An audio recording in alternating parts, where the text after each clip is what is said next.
She's back. Welcome back to Denver Broncos for Dummies with Des.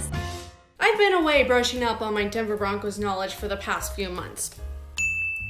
So I'm refreshed, recharged, and full of stupid football knowledge. And what a great time to be back because, hey, cue the confetti. The Broncos are 1-0, baby.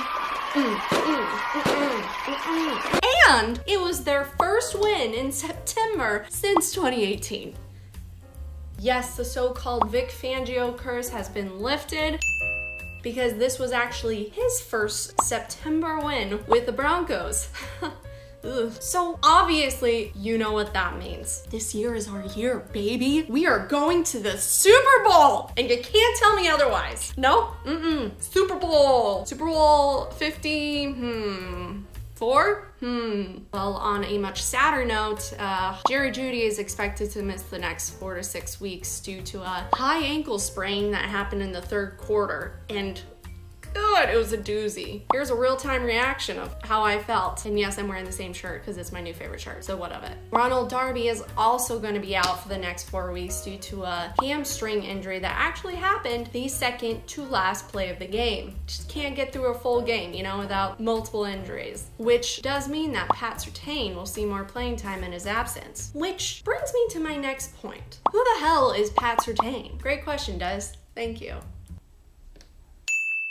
So it's time to introduce some of the fresh faces of the Denver Broncos who are expected to make a splash this season.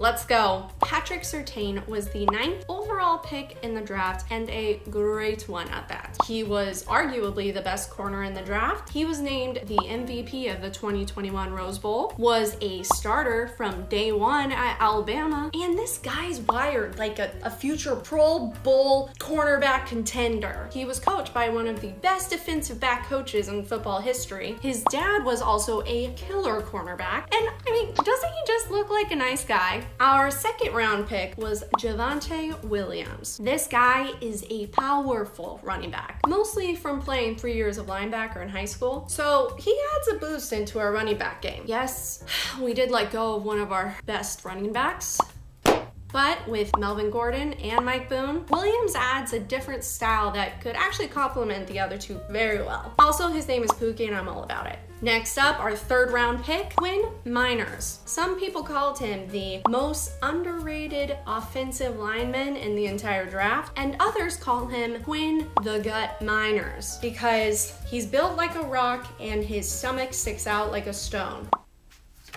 End quote. This guy also does these workouts at his great uncle's resort on an island in Canada. I know, what? Where he lifts logs and gas tanks. I know, it's terrifying, right? You gotta check him out. All right, next we have Kaden Stearns and Jamar Johnson, our 5th and 6th round picks, and also both safeties. But Kareem Jackson is playing on a 1-year deal, so he could very easily be gone next year. So it made sense to add both of them onto our safety squad. Never gonna do that again. So it made sense to add them onto our safety squad with Simmons. So basically people are like, Stearns versus Johnson, who will take it all? Battle Royale!